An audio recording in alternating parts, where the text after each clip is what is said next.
আরে আরে ইয়াতি এসে তো পরিদের বাসে হামলা করেছে। দাদা ভাই শিগগিরই বাস ছাড়ো, ওদিকে চিঙ্কিকে ধরে নিয়ে যাচ্ছে। কি সর্বনাশ এবার কি হবে? তাড়াতাড়ি বাস চালাও। বন্ধুরা, আগের দিন তো তোমরা দেখেইছো ইয়াতি মনিকে তুলে নিয়ে গিয়েছে। শোন মারে, তোরা সবাই এখানে থাক, ভেতরে থাক। দেখেছিস তো কত বড় সর্বনাশ হলো। কি যে হবে, মেয়েটাকে কোথায় নিয়ে গেল? আদৌ মেয়েটা কোথায় গেল কিচ্ছু বুঝতে পারছি না। নোনা ওদের একটু তুই দেখে রাখ, আমি বাইরের দিকটা দেখছি। বিকিরা তো সবাই চলে গেল দেখার জন্য মনিকে। কি যে হবে, কি করবো আমি কিচ্ছু বুঝতে পারছি না। এই হেনা, ইশারে, তোরা এদিকে আয়, তোরা ওদিকে একা একা দাঁড়িয়ে থাকিস না। কিচ্ছু মাথায় কাজ করছে না আমার। বৌদি ভাই, তুমি এত টেনশন করো না তো। এত টেনশন করে তো আমরা কিছু বুঝতে পারছি না। আদৌ যে মনি একা একা কোথাও এদিক ওদিক যায়নি। ওই মেয়েকে তো তুমি চেনো, ওর কোনো ভরসা নেই। ওরকমই নির্বোধ। ও হয়তো ইচ্ছা করেই আমাদেরকে এখানে ঝামেলায় ফেলার জন্য এইসব করছে। তুমি জানো তো ও কেমন। হে বাবা, বলছিস না বলছিস, ও নিজে এরকম করছে। এরকম অচেনা জায়গায় ও তো এখানে কিছু চেনে না। বল, এখানে যদি ও হারিয়ে যায়, ও নিজের প্রাণের ভয় নেই। কত রকম খারাপ জীবজন্তু থাকে বরফ এলাকায়, জানিস তুই? সব জানি, কিন্তু এখন মাথা ঠান্ডা করার টাইম। এখন যদি তুমি এরকম ভয় পেয়ে যাও, কি করব? না রে না, তুই জানিস না আমার খুব ভয় করছে। দিদি রে, আমার খুব ভয় করছে। আমার শরীরটা খুব খারাপ করছে। জানিস, আমি স্বচক্ষে দেখেছি। তোরা আমার কথা বিশ্বাস করিসনি। আমি তখন রনিবাবুর সঙ্গে এক মনে গল্প করছিলাম। আমি ভাবতে পারিনি ওই দৃশ্য আমি দেখবো। জীবনে কোনোদিন ওরকম দেখিনি। সে এক দৈত্যাকার চেহারা, এক ঘা ভর্তি সাদা বড় লোম, দাঁত মুখ খিচিয়ে চোখ পাখি, যেন মনে হচ্ছিল এখনই এসে বোধহয় আমার ঘাটটা মটকে দেবে। বিশাল চেহারা, জানিস আমি দেখে চিৎকার করেছিলাম। তোরা শুনতে পাসনি? আরে শুনেছি। তুই এত টেনশন করিস না, তুই ডিপ্রেশনে চলে যাবি তো। আরে বাবা, ঘুরতে এসেছিস, যদি কিছু দেখেও থাকিস ঠিক আছে, আমরা এখানে সবাই আছি। তুই কি এখানে একা আছিস? আমার ভালো লাগছে না হেনা রে। আমি আনন্দ করতে এসেছিলাম, আমি কি মরতে এলাম। আমি তো প্রথম বলেছিলাম বল পাহাড়ে আসবো, কিন্তু এখন তো মনে হচ্ছে আমার জন্য সবাই বিপদে পড়লো। আমার খুব শরীরটা খারাপ করছে না হেনা। একি এইসা কথা বল, ওঠ। সর্বনাশ করেছে। ঈশা তো মনে হচ্ছে ডিপ্রেশনে সেন্সলেস হয়ে গেছে। হেনা ঈশা কি অজ্ঞান হয়ে গেল নাকি রে? এই মরেছে।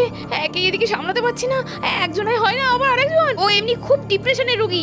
ও সামান্য ব্যাপার নিয়ে দেখো না, মাথাটা একদম পাগলি কোথাকার একটা, সবকিছু নিয়ে বেশি বাড়াবাড়ি করে, কিন্তু মনের দিক থেকে খুব দুর্বল। ও গেল, এবার আমি কি করবো বলো তো? বিকিরা কেউ নেই। এখন এখানে কোনো ছেলে টেলে নেই, বাচ্চা কাচ্চা নিয়ে আমরা 3টে মেয়ে, তার মধ্যে একজন অসুস্থ। কি করি? আরে বাবা, তুমি আবার আরেকজন, যেমন দিদি তেমনি বোন। যাও তো, ওকে একটু নিয়ে যাও, মুখে জলে ছিটে মারো, সব ঠিক হয়ে যাবে। আর আমি এখানে দাঁড়াচ্ছি, তুমি যাও, আমারও তো ভয় নেই। তুমি ওকে নিয়ে ভেতরে যাও, টেন্টের ভেতরে যাও। এই তুই একা এখানে থাকবি না, তুই আমাদের সঙ্গে চল, তোর এখানে দাঁড়িয়ে কাজ নেই। এই বলে হেনা তো বাইরেই দাঁড়িয়ে থাকলো, আর এদিকে ইন্দু ঈশাকে নিয়ে টেন্টের ভেতরে গিয়ে ওকে কোলে শুয়ে নিয়ে পড়লো। আরে ও দিদি ভাই, ঈশার আবার কি হলো গো? কি জ্বালায় পড়েছি। একজনের সুস্থ হয় তো আরেকজন অসুস্থ। ঈশা চোখ খোল, কিছু হয়নি। তোর এত ভয় কিসের? আমরা এখানে সবাই আছি। তাকা কত ছোট বাচ্চাগুলো আছে, আর তুই এত বড় হয়ে এরকম করলে হবে? টেনশন করে রে মেয়েটা, ছোটর থেকে এরকম খুব টেনশন করে। চোখে মুখে জল দিয়েছি, দেখি জ্ঞানটা ফিরলেই তো শান্তি হয়। ইয়াতি দিদি আমার খুব ভয় করছে। দিদি চুপ কর ঈশা, চুপ কর। আমি আছি তো, তোর চিন্তা নেই। এই দেখ, এখানে সবাই আছে। আচ্ছা থাক, তুই আমার কোলে এভাবেই ঘুমো, এভাবেই শুয়ে থাক। হে ভগবান, সব কি হচ্ছে? ঘুরতে এলাম আনন্দ করতে, এখন দেখছি এসে একটার পর একটা বিপদ ঘটে যাচ্ছে। সত্যি কি গুড্ডুর কথা সত্যি কি ঈশা সত্যি বলছে? ওকে ঠিক দেখেছে? যদি তাই হয়ে থাকে তাহলে তো মহাবিপদ, ঘোর বিপদ। এরম জায়গায় এখানে কোনো সেফটির ব্যবস্থা নেই। আর এই টেন্টের মধ্যে থাকলে তো যখন হামলা হতে পারে, কিন্তু আমরা তো চলেও যেতে পারবো না। বাচ্চা কাচ্চা নিয়ে আমাদের এখানেই থাকতে হবে। মনিকে তো ফেলে চলে যেতে পারি না। হে ভগবান, কিছু একটা রাস্তা দেখাও। আর বিকি বাবুরা তো এখনো ফিরলো না, কি করব? আমি কি ওদিকটা এগিয়ে যাবো? আর এদিকে ইয়াতি তো একটা ইগলুর মধ্যে মুন্নিকে নিয়ে এলো। ওরে বাবা রে, এই দস্যু ছাড়, আমাকে ছাড়। তুই লোক পেলি না, পরীকে তুলে আনতে পারলি না, তুই আমাকে তুলে নিয়ে এলি। ওরে বাবা রে, বাবাও নেই এখানে, আমি কি করবো? ওরা তো আমাকে ছেড়ে চলে যাবে, আবার খোঁজও নেবে না। বাবা গো, পড়ে গেলাম, বাঁচাও। কে কোথায় আছো রে? আমি জমে গেলাম রে। ওরে বাবা রে, ছাড় রে, তুই কে রে?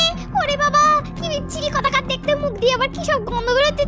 ছি, ব্রাশ করে না নাকি কোনোদিন? ওরে বাবা রে, না, তুই হু করিস না, আরো বেশি গন্ধ বেরোচ্ছে। ছি, এটা কে রে? কার পাল্লায় পড়লাম? এত কথাও কয় না, শুধু দাঁত মুখ খিচিয়ে তেড়ে আসে, হু করে। এই শোন না, আমি অনেক ছেলে মেয়ের ঠিকানা দিয়ে দেবো। আমার টেন্টে অনেক ছেলে মেয়ে আছে, তুই যাকে পারিস নিয়ে আরে বাবা রে, মাথা ফাটিয়ে দিল রে, কি মোটা খুশি রে। ওরে বাবা রে, এত মোটা খুশি কেউ মারে না। আমার খুব ভয় করছে মা।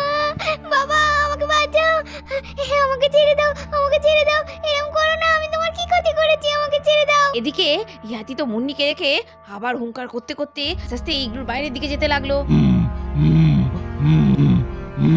আর এদিকে সবাই যখন টেন্টের মধ্যে ভীত হয়ে সন্তুষ্ট হয়ে বসে আছে আর হিনা বাইরে একা একা চিন্তা করছে, এমন সময় হঠাৎ করেই বরফ দৈত্য তো টেন্টের কাছে চলে এসেছে মুন্নিকে রেখে দিয়ে। তাহলে কি আবার কোনো বাচ্চাকেও নিয়ে যেতে এসছে? আস্তে আস্তে ইয়াতি তো আবার টেন্টের দিকেই ঝুঁকতে লাগলো আর ইয়াতি এসেই খপাত করে এমিলিকে তুলে নিয়ে চলে গেল।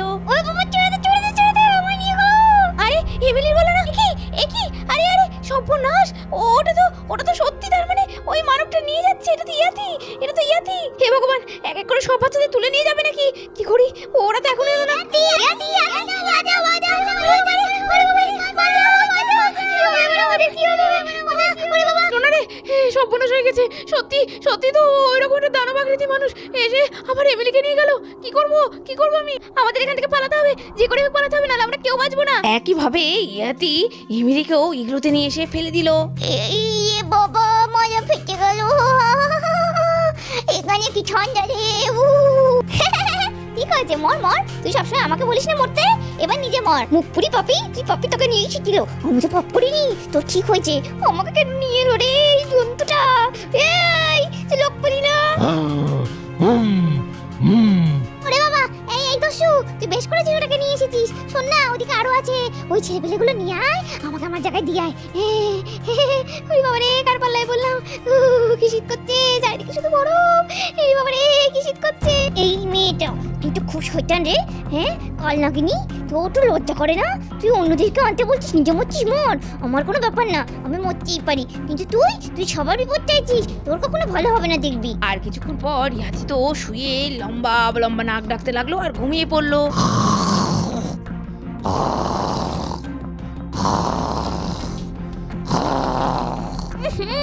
কি গন্ধ রে, কিরম জোরে জোরে নাক ডাকছে, মুখ দিয়ে ভবা ভবা করে ঘুমের মতো গন্ধ বেরোচ্ছে। ছি ছি ছি ছি। আরে বাবা, এই একটা সুযোগ, ও ঘুমাচ্ছে, আমরা যদি এই সময় কেটে পড়তে পারি। অবশ্য ওর সঙ্গে আমার পিট করে লাভ নেই, ও মরলে মরুক, আমি যাই বাবা, যদি কাটতে পারি কেটে পড়ি। হনুমানটা অনেকক্ষণ ধরে কিছু একটা প্ল্যানিং করছে মনে হচ্ছে। হনুমানের মতো চুল হলেও মাথায় অনেক বুদ্ধি রাখে। না, এখন ওকে খচালে হবে না, ওকে তেল দিয়ে ও যদি একটা প্ল্যান ট্যান কিছু করতে পারে এখান থেকে বেরোনোর, তাহলে ওর সঙ্গে পীড়িত করে এখান থেকে পালাতে হবে।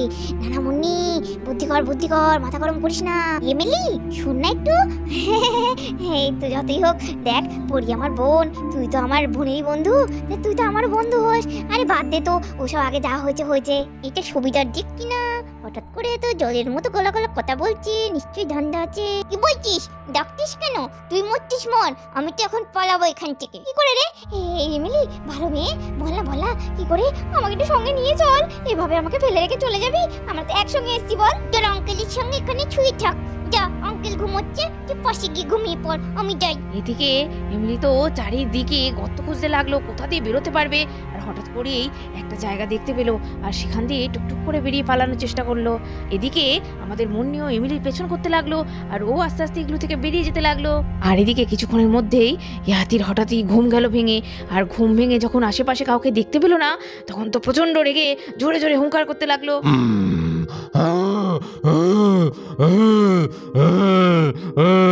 এদিকে আর কিছুক্ষণের মধ্যেই ভিকিরা তো ফিরে এলো আর ভিকিদের দেখে হেনা তো দৌড়াতে চলে গেল ওদের কাছে। এই তো সুবলদা, ভিকি বাবু, রাজদা, রনি, তোমরা সবাই চলে এসেছো। আমি নিজের চোখে দেখেছি ওই ইয়াতি আছে। আবার সর্বনাশ হয়ে গেছে ভিকি বাবু, ও তো আবার এমিলিকে নিয়ে চলে গেছে। কি বলছো কি? আমরা তো একই মুন্নিকে খুঁজে পেলাম না, এর মধ্যে আবার এমিলিকে নিয়ে চলে গেছে। তবে আর বলছি কি, আমার চোখের সামনে ওই মানুষটা হঠাৎ করে এক ঝলকের মধ্যে ওই মেয়েটাকে নিয়েও চলে গেল। আমাদের এখানে খুব টাকা রিস্ক হয়ে যাচ্ছে ভিকি বাবু, বাস আমাদের বাড়ি ফিরতেই হবে যে করে হোক। কিন্তু হেনা, মুন্নি আর এমিলি ওই দুটো বাচ্চা মেয়েকে ফেলে রেখে আমরা কি করে এখান থেকে যাবো? তাহলে আর কি করবো, তো কোনো উপায় পাচ্ছি না, ওদের তো খুঁজছি কিন্তু পাচ্ছি না। ওই দানবের সঙ্গে আপনারা কেউ পারবেন না, আমি নিজের চোখে দেখেছি। রাজরে, এ বিকি, কি হবে? আমরা তো আমাদের বাচ্চাগুলোকেও বাঁচাতে পারবো না মনে হয়, ওদেরকে ফেলে আমরা কি করে চলে যাব? কি হবে এবার, কি হবে? দাদারে তুই একটা কাজ কর, তুই বাসে করে তুই বাচ্চা কাচ্চা ওদের সবাইকে নিয়ে, বৌদি ভাইকে আর ওদিকে ডোনাকে নিয়ে তুই চলে যা। আমি ভিকি আর রনি আছি, এখানকার পুলিশকে খবর দিচ্ছি, ওদের সাহায্য নিয়ে আমরা যে করে হোক ওদের উদ্ধার করে নিয়ে ফিরবো। তোরা এখন ওদেরকে নিয়ে যা, ওদের সবাইকে বাঁচাতে হবে তো। এমন সময় এদিকে এমিলি আর মনি দৌড়াতে দৌড়াতে ফিরে এলো। হেনামাছিমণি আমরা চলে এসেছি। আরে এই তো এমিলি আর এই তো মনি, চলে এসেছিস। তোরা কোথায় ছিলি এতক্ষণ? তোরা কোথায় ছিলি বল? আরে বাবা এই ইয়াতি আমাদের তুলে নিয়ে চলে গেছিল হেনামাছিমণি, একটা ইগলুতে নিয়ে গিয়ে রেখেছিল বরফের দেশ। ও আচ্ছা। হ্যাঁ, তোরা কিন্তু কি করে এলি ওখান থেকে? পালিয়ে এলি কি করে তোরা? অনেক কষ্টে পালিয়ে এসেছি, আমার পেছন করতে করতে মনিও চলে এসেছে। ও একা একা কিছু পারতো না, আমি না থাকলে আমাদের পালাতে হবে। ও যদি উঠে ঘুমাচ্ছে, ও ঘুম থেকে উঠে যদি দেখে আমরা নেই, নিশ্চয়ই এখানে চলে আসবে। এই তো সুবলদা, রাজদা, বিকি বাবু, আর নয় ব্যাস হয়ে গেছে। আমাদের বাসে তাড়াতাড়ি উঠতে হবে, এখন বাস ছাড়তে হবে। ও যদি চলে আসে তাহলে আমাদের আর বাড়ি ফেরা হবে না। শিগগিরই করুন, শিগগিরই বাস নিয়ে আসুন। ওদি ভাই, এমিলি আর মনি চলে এসেছে, আর চিন্তা নেই, আমাদের এক্ষুনি সব গোটাতে হবে, সব চলে যেতে হবে। বাস নিয়ে আসতে বলেছি ওদের। তোমরা উঠো তৈরি হও। এই চল সব বাসে উঠবে, চল। দেখতে সবাই মিলে হুটো পাটা করে বাসে উঠে পড়লো পালানোর জন্য। এই সবাই উঠে পড়েছো, দেরি করছো কেন?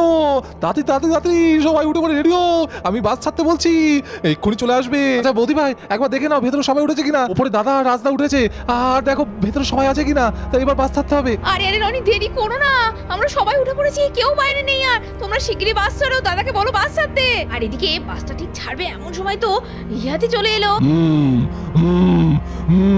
কিরে ইহাতে চলে এসছে, তাড়াতাড়ি দাদা তাড়াতাড়ি বাস ছাড়, ইহাতে চলে এসছে আমাদের বাসের পেছনে। দাদা ভাই, ড্রাইভারকে বলো জোরে গাড়ি চালাতে। ওরে বাবা রে, ওই দেখো পেছনে দাঁড় করেছে। তাড়াতাড়ি চলো। ইয়াতি যখন লাফ মেরে বাসের উপর উঠবে এমন সময় বাস তো চলে গেল, আর ইয়াতি রাগে গজগজ করতে লাগলো। এদিকে ইয়াতি রাগের চোটে কাউকে না পেয়ে মুঠি দিয়ে গেটগুলো সব ভেঙে তছনছ করে দিতে লাগলো। যাই হোক, পরিরা তো বেঁচে বাড়ি ফিরে গেল। আজকে গল্পটা কেমন লাগলো? আজকের মতো এখানে শেষ করছি, টাটা, সবাই ভালো থেকো।